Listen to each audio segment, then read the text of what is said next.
What's up, guys? Unknown Bros in 41A. Another video for you today. This time we got something a little bit different.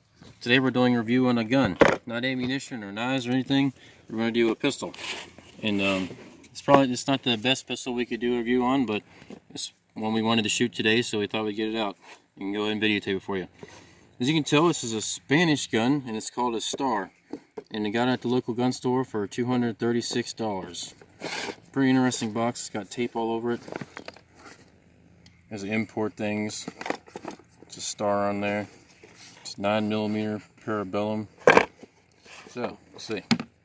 Comes with a manual, which is pretty cool. Of course, it's all in Spanish, so you can't read it unless you read Spanish. But it shows the exploded view of the gun, how it works. It's a pretty detailed manual. Here's the gun itself. Pretty nice little gun. As you can see, it looks very similar to a 1911. It's funny how like all gun designs are pretty much based on John Browning's designs. So here's the gun. Here's the box. It comes with a cleaning rod. I put this in there. Where we got it at the gun store, it came with one 8-round magazine. But there's some places where you can get more magazines. You can get this online too if you want some places. You see it's got import marks on there. That's not so bad that it makes the gun look super ugly, but they had to put them on there to bring it to the United States. See, it's pretty faint. It's got a star right there, and it says Star. It's kind of hard to make out what it says. Caliber 9mm. So basically same controls as 1911 too. Got your thumb safety, slide lock here, but it's got 2 notches here. Just for comparison, I'll show you 1911. Can you see it? Yeah. See how close the slide lock and the takedown notch are on this 1911 and how far apart they are on here? Still kind of cool though, but you can also see how much bigger the regular 1911 is than the Star. They actually had another model of this called a Star Model B, which was a full-size 1911, except it was still 9mm, which they actually use in a lot of old movies. This gun they actually use in TV shows like the Dukes of Hazzard and the A-Team. The Mr. T actually carried one of these, so it was nickel-plated, had ivory handles on it. So that's kind of interesting. It's got plastic grips on it, black, of course. You could put wood grips on there if you wanted to. Wouldn't be that hard to make. It does have a magazine disconnect safety in it, so you have to fire it, and the magazine in to fire it. But it can be removed pretty easily, so you can fire it without the magazine. I painted the front sight green, so you can see it just tiny better. And you can't move the front sight, but you can move the back. And I've got it adjusted to where it seems like it's on pretty good. It is a single action gun, so you can't decock it or anything, and it has to be pulled back. You can carry it cocked and locked. This is how you're supposed to carry it, just like in 1911. It just doesn't have a grip safety like the 1911 does. No serrations here or here. It does have kind of a flared mag well there, which is pretty nice. And the grip is kind of curved more than 1911 is. This one is has the curve on it though, but a regular 1911 would just be straight. So, anyways, got the magazine release right there, which is kind of hard, but it does spit out the magazine pretty good. Drops right out, no problems or anything. Well, this gun, this isn't the original finish. When I came, it was kind of rusty, so I finished it in Duracoat. That's what it's called. And works really good, and actually made the slide really super tight. So this is actually a really super accurate gun. It probably is accurate without the finish on too, but just having the finish in there made it a little bit tighter. So I'll show you how to take it apart really fast. You cock the hammer back, make sure it's unloaded, which it is, as you can see. And then you slide this, and you actually put the safety up in that notch. So that's kind of weird. That's different than 1911. Then you push this here, pull this out, and this whole top slide just slides right off. You see it looks really close to a 1911. It's got the feed ramp in the frame and everything, the steel rails. Right there's the magazine disconnect, but it's disengaged. Yeah, pretty much like a 1911. And then here we got the recoil spring. As you can see, it's captive, so that's pretty nice. And here's the barrel. Take this out. There we go. Barrel bushing. barrel slides out. Just like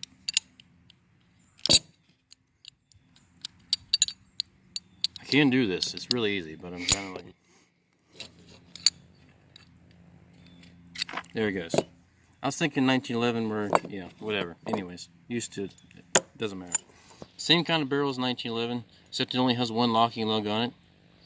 You can see this gun is pretty dang dirty. Hasn't been cleaned for a while, but still no real malfunctions.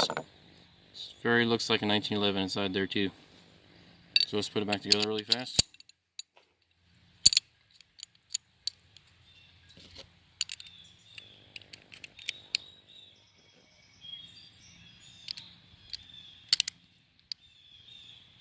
I'm going to make sure the link is down. Of course, you know how to do a 1911, you'll know how to do this.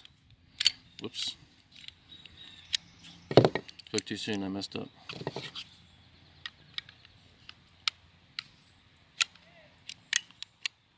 You can see how tight this line is. Oh yeah. It lines up with the link inside of there.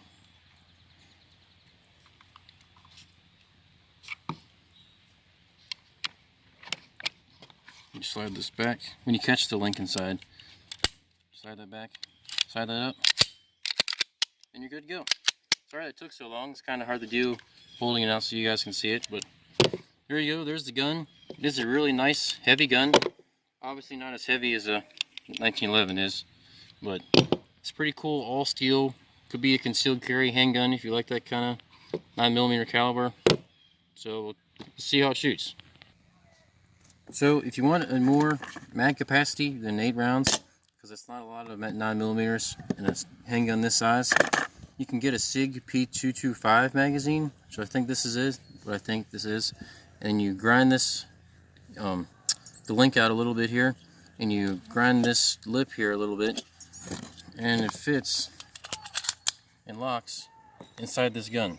It sticks out a little bit, but then you got 10 rounds. I think this is a 10-round mag. Anyways, but it obviously doesn't work. I haven't got this one to work as reliable as the factory one is, but it does lock open usually. So it doesn't drop free though. Like, it's like super tight. You gotta pull it out. So now we'll go to shooting. Alright, so first up we're going to be shooting at this target. It's been tacked onto a wooden board just to test the accuracy on this thing. We're going to be standing probably like 15 yards away or so. So, yeah. Alright, for this test we're going to be using PMC ammunition, bronze series, 9mm, 124 grain full metal jackets. Alright, here we go. Are loaded up.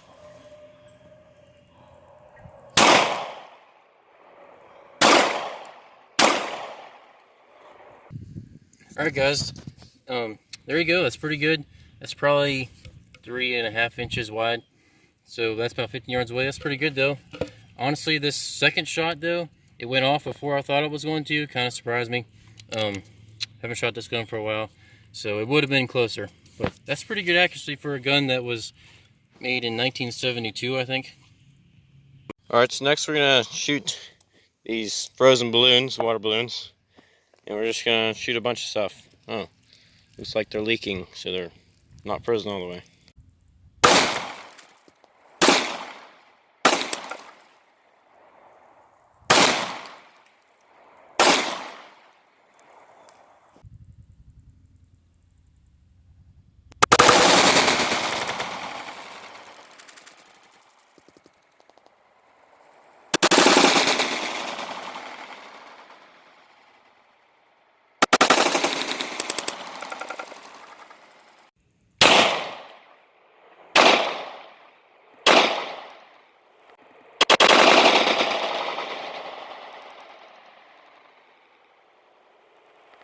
So as you can see, it obviously is pretty decent for destroying ice, even though it is a pretty crappy round. See, it destroyed this particle board too. So it's pretty close. Holds a pretty good, group. Yeah. Alright, so now we're going to shoot a pomegranate. It was left over from last year's Christmas thing. So, should look interesting. We found it in the back of the fridge, so it actually is a year old. Well, not a year, but yeah, since Christmas.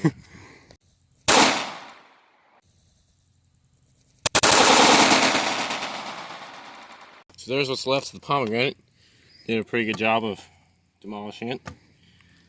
How do you think it tastes? For a year old pomegranate might still be good.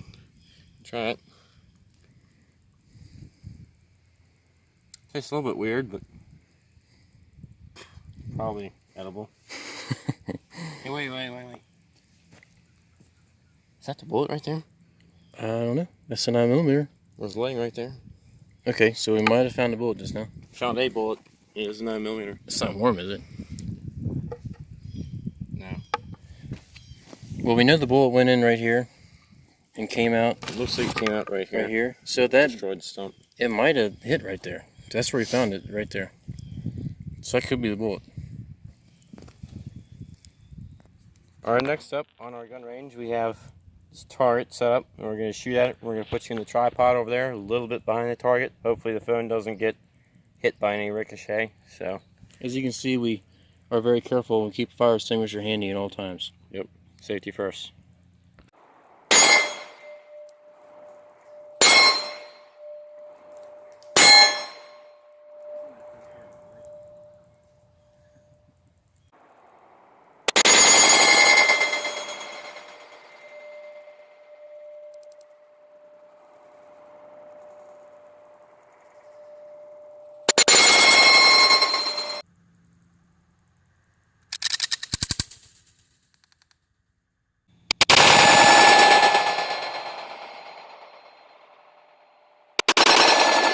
So we just found on the ground near the target, we just found 3 of the bullets from the 9mm.